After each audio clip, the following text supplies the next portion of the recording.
De niño, había algo que siempre esperaba con ansias: la tarde. No porque hubiese terminado la escuela, ni porque pudiera correr por las calles polvorientas del barrio, sino por ese instante, ese momento en el que el sol se escondía y yo sabía que mis amigos saldrían de sus casas. Jugábamos fútbol, corríamos detrás de bicicletas oxidadas, inventábamos competencias absurdas. Pero había una noche, una en particular, que no se parecía a ninguna otra. Esa noche en que, sin darnos cuenta, nos quedábamos afuera más allá de las 9, en un tiempo en el que para un niño, las 9 ya eran como la medianoche. Y era ahí, justo en ese momento, cuando los juegos se apagaban. El balón quedaba olvidado en una esquina, la risa se convertía en susurro, y mis amigos comenzaban con algo mucho más peligroso que cualquier travesura: contar historias de terror. Lo curioso es que nadie lo planeaba. No había un vamos a hacerlo hoy, simplemente ocurría. Y lo perturbador es que siempre ocurría cuando la calle estaba más oscura, cuando las ventanas de las casas se cerraban una por una y la brisa arrastraba esos sonidos raros que nadie sabe de dónde vienen. Al principio eran juegos tontos, cuentos improvisados de fantasmas en los cañaduzales o de brujas que se robaban niños, pero de pronto alguien bajaba la voz, como si temiera que lo escucharan, y soltaba una historia real, o al menos eso juraban. En ese instante el ambiente cambiaba.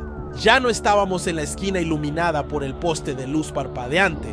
No, de pronto estábamos en un mundo distinto, en un universo en el que las sombras parecían moverse solas, en el que el viento silbaba nombres y en el que cualquier ruido podía ser una advertencia. Recuerdo perfectamente cómo nos mirábamos los unos a los otros, con la piel erizada, fingiendo valentía, pero con las piernas listas para salir corriendo a casa en cualquier momento. Lo más extraño, lo que aún me hace pensar, es que esas historias, esas que nos contábamos casi por diversión, no se quedaron en la infancia, no se borraron con los años como tantos otros recuerdos. No, esas historias permanecieron. Y hoy, cuando cierro los ojos, puedo recordarlas con la misma claridad con la que se recuerda un accidente o una pesadilla. Por eso decidí contártelas. 3 historias que escuché aquella noche como un niño ingenuo y que hoy, con la mente adulta, me parecen mucho más perturbadoras de lo que entonces pude comprender. ¡Prepárate! Porque lo que vas a escuchar ahora no son simples cuentos de esquina. Son recuerdos que nunca me abandonaron y que hoy quiero compartir contigo. La muñeca de ojos cosidos. Dicen que los objetos guardan energía y que cuando pertenecen a un niño, esa energía puede volverse algo mucho más oscuro de lo que cualquiera imagina. Esta historia comienza con algo tan inocente como un regalo, una muñeca de trapo. Era el juguete favorito de Valentina, una niña de 7 años. A donde fuera, la llevaba con ella. A la escuela, al parque, a la casa de los abuelos. La muñeca ya estaba desgastada. El vestido tenía manchas de tierra, la tela estaba descolorida, pero Valentina la amaba con una devoción casi enfermiza. Un día, tras un descuido, la muñeca perdió los ojos. 2 pequeños ojos de muñeca que cayeron al suelo y rodaron bajo la cama. Valentina lloró desconsolada. Para ella, su amiga de trapo ya no era la misma. Su madre, con buena intención, quiso alegrarla. Esa tarde, mientras su hija estaba en la escuela, buscó aguja e hilo y cosió un nuevo par de ojos a la muñeca. Eran unos botones distintos, brillantes, más grandes, casi demasiado expresivos. Cuando terminó, la muñeca parecía mirarla fijamente desde cualquier ángulo. Al llegar, Valentina se sorprendió, pero en lugar de sonreír, un escalofrío recorrió su espalda. Desde ese momento, ya no quería acercarse a la muñeca. Decía que no era la misma, que ahora la miraba de una manera rara. Su madre lo tomó como un capricho, pensando que su hija simplemente quería que le compraran otra. Pero lo que pasó después no fue un berrinche infantil, fue el comienzo de una pesadilla. Esa noche Valentina intentó dormir, pero cada tanto abría los ojos y observaba la repisa donde habían dejado a la muñeca. En la oscuridad parecía sonreír, y cerca de la medianoche ocurrió lo inexplicable. Valentina despertó de golpe al sentir que alguien la llamaba por su nombre. Giró lentamente la cabeza, y la muñeca ya no estaba en su lugar. Al día siguiente, temblando, le contó a su madre, pero esta, cansada de sus fantasías, la reprendió. No le creyó. Con el paso de los días, la situación se volvió insoportable. Valentina lloraba cada noche, se resistía a dormir en su cuarto. Decía que la muñeca caminaba por la habitación, que la escuchaba susurrar, que a veces se quedaba de pie frente a su cama mirándola fijamente con esos ojos cosidos. La madre, desesperada, comenzó a pensar que su hija sufría de pesadillas. Hasta que una madrugada, exactamente a las 3 en punto, la niña despertó sobresaltada y descubrió a la muñeca acostada a su lado compartiendo la almohada. El grito de Valentina despertó a todos en la casa. Lanzó la muñeca lejos y corrió hacia la sala. Pero en lugar de consolarla, la madre la castigó, convencida de que estaba inventando todo. Fue entonces cuando lo paranormal dejó de manifestarse solo frente a Valentina. Los juguetes comenzaron a moverse solos, los cuadros se torcían en la pared. Se escuchaban pasos pequeños en los pasillos, como si unos pies diminutos recorrieran la casa durante la madrugada. A veces, la madre se levantaba de la cama y encontraba hilos de lana roja en el suelo, como si alguien estuviera cosiendo en secreto. Una noche, al entrar a la habitación, la mujer quedó paralizada. La muñeca no estaba en la repisa. Estaba sentada sobre el pecho de su hija, inmóvil, con la cabeza ladeada y esos botones negros brillando en la penumbra. El miedo la invadió. Ya no podía negar lo que ocurría. La muñeca estaba poseída. En su desesperación, recurrió al párroco del pueblo, un anciano sacerdote con fama de enfrentar cosas extrañas. Cuando entró a la casa, el aire se volvió más pesado. Apenas cruzó la puerta de la habitación, el crucifijo que llevaba en la mano se partió en dos. Y allí estaba la muñeca, en medio de la cama, erguida como si tuviera vida propia. El padre comenzó a rezar. El cuarto entero se sacudía. Los muebles temblaban, los vidrios vibraban y las luces parpadeaban como si fueran a estallar. La muñeca se movía sola, convulsionando, como si una fuerza invisible quisiera desgarrarla desde adentro. En un momento, soltó un chillido metálico, un sonido agudo que no parecía humano. El sacerdote ordenó que trajeran agua bendita. Al rociarla, la tela de la muñeca comenzó a arder como si estuviera hecha de pólvora. El olor a quemado llenó la casa. Y entonces, por un instante, todos vieron algo que nunca olvidarán. Una silueta oscura, pequeña y retorcida, salió de la muñeca y trepó por la pared como un insecto, antes de desaparecer en la nada. Cuando todo terminó, la muñeca no era más que un trozo de trapo carbonizado. Valentina, exhausta, se durmió en brazos de su madre. El sacerdote advirtió que esa presencia no había desaparecido del todo, solo había sido expulsada del objeto que habitaba. Hasta hoy, hay quienes aseguran que en esa misma casa se escuchan pasos en la madrugada, que las puertas se abren solas y que si te quedas en silencio absoluto a las 3 de la mañana, todavía puedes oír una vocecita infantil susurrando el nombre de Valentina.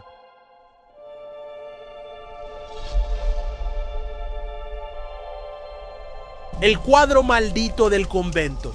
Recuerdo que una noche, mientras todos estábamos sentados en la acera, uno de mis amigos, Raúl, dijo algo que nos dejó helados. Esa historia me la contó mi abuelo, y él la vivió en carne propia. El abuelo de Raúl se llamaba Antonio, y cuando era joven, a sus 15 años, sirvió como monaguillo en la iglesia del barrio. Era querido por todos.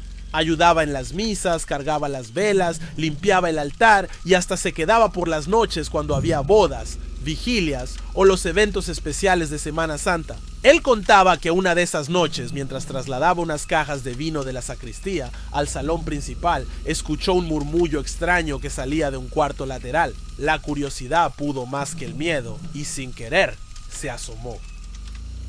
Ahí, en penumbras, vio a un grupo de monjas arrodilladas rezando con un fervor casi desesperado frente a un cuadro enorme de la Virgen María. Antonio juraba que nunca había visto algo tan raro. Las monjas temblaban, lloraban, algunas incluso se jalaban los cabellos mientras suplicaban en voz alta. Pero lo más perturbador no fue eso. Fue que, al fijarse bien, notó que del rostro pintado de la Virgen caían lágrimas oscuras, gruesas, como si fueran de sangre mezclada con ceniza. Antonio se quedó paralizado. Y lo peor, una de las monjas lo vio. Ella corrió hacia la puerta, lo tomó del brazo y con una voz casi irreconocible le dijo: «Vete, aquí no viste nada, Antonio salió corriendo, pero el recuerdo nunca lo abandonó. Con los años empezó a notar algo más inquietante. Cada Viernes Santo, justo a medianoche, alguna de esas monjas desaparecía. Primero una, luego otra, hasta que casi no quedó ninguna. Y lo más turbio es que antes de morir, cada una dejaba escritos escondidos en sus cuadernos. La Virgen me llama por mi nombre en sueños. No puedo resistirla, hoy vendrá por mí. Antonio decía que intentó contarlo a los sacerdotes, pero todos lo mandaban a callar. Según ellos, eran visiones de mujeres cansadas, delirios de clausura. Pero él lo sabía, no era normal. Unos años después, la iglesia cerró el convento y el cuadro fue retirado, pero nadie sabe a dónde lo llevaron. Antonio siempre juraba que lo último que vio, la última vez que estuvo en ese lugar, fue el cuadro solo, abandonado contra la pared. Y en la tela manchada todavía quedaban los rastros de esas lágrimas negras, secas, pero visibles. Él aseguraba que desde esa noche nunca más volvió a dormir tranquilo. Y lo más inquietante era lo que nos dijo Raúl, con la voz temblando.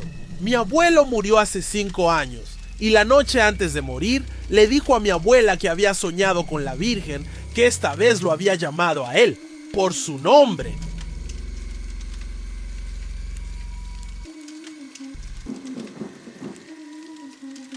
La costurera del Viernes Santo.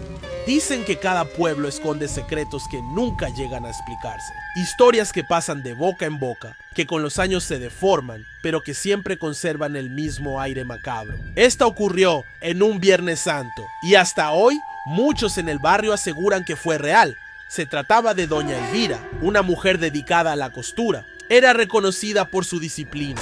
Trabajaba desde muy temprano y sin importar el cansancio, nunca dejaba un encargo sin terminar. Sus vecinos decían que era perfeccionista hasta la obsesión, pero esa misma obsesión fue lo que la condenó.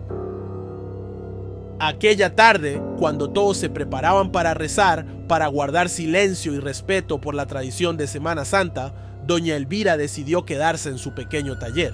Tenía demasiados pedidos por entregar, vestidos que debían estar listos. Mientras la calle estaba en calma y los templos se llenaban de gente, ella seguía escuchando el tic-tic del pedal de su máquina de coser. Pasaban las horas y de pronto, cerca de las 9 de la noche, alguien tocó la puerta. 3 golpes secos. Nadie suele visitar a esa hora, mucho menos en un Viernes Santo. Ella, sin desconfiar, se levantó para abrir. Y ahí, según cuentan, la vio. No era un cliente, no era un vecino. Era una figura oscura, alta, con un rostro que no se distinguía y que solo levantó una mano huesuda para tocarle el hombro. Fue un simple contacto, apenas un roce de un dedo helado. Y desde ese instante, nadie volvió a ver a doña Elvira. Al día siguiente, su taller estaba vacío. La mesa con los hilos, las telas y las agujas quedó intacta, como congelada en el tiempo.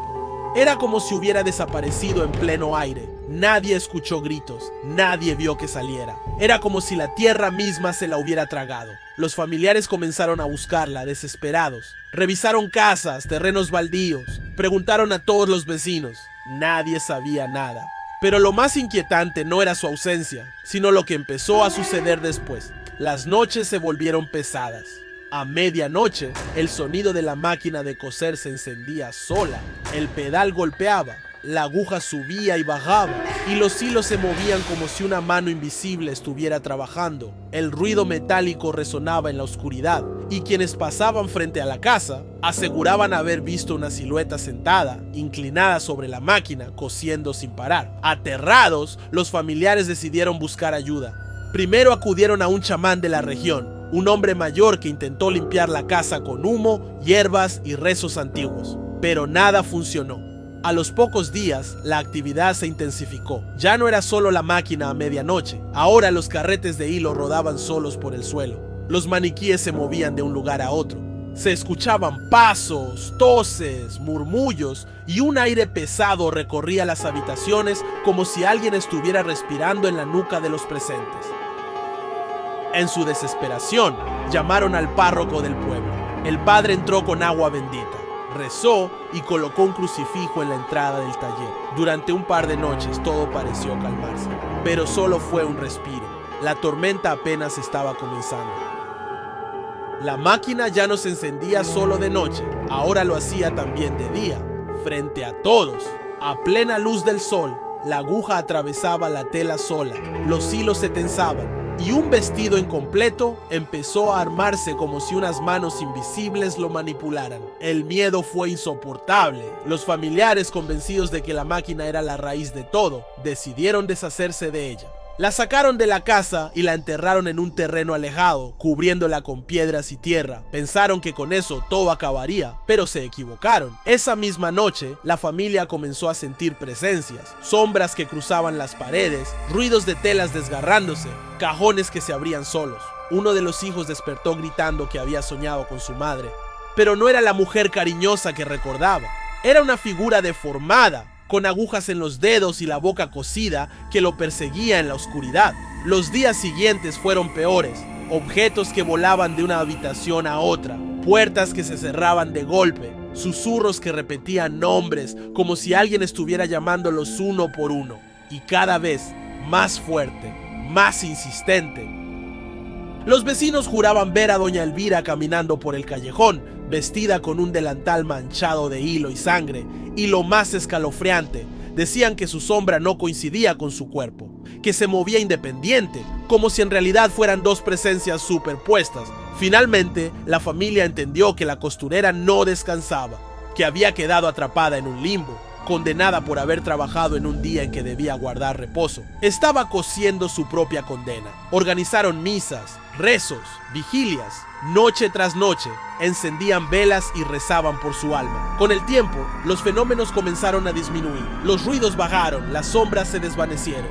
Pero aún hoy, los más viejos del barrio aseguran que en algunas madrugadas, cuando el viento sopla fuerte, todavía se escucha a lo lejos el golpe rítmico de un pedal de máquina de coser, y que si te acercas demasiado, podrías ver a una mujer sentada frente a ella, cosiendo con un rostro que ya no es humano.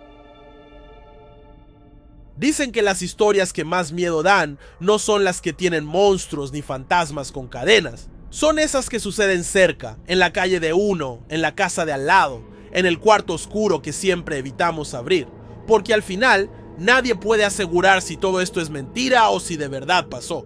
Pero yo te hago una pregunta. ¿Quién te garantiza que mientras me escuchas, no hay alguien o algo parado detrás de ti observándote en silencio? Así que, antes de apagar el celular esta noche, acuérdate de algo. Los muertos descansan, pero los que no han encontrado paz siempre regresan a buscar compañía. Si te gustó este top, agradecería mucho que le dieras like a este video. La caja de comentarios es toda tuya. Comenta cuál ha sido tu experiencia más escalofriante. Yo soy Spencer y sin más que decir, te deseo buenas noches.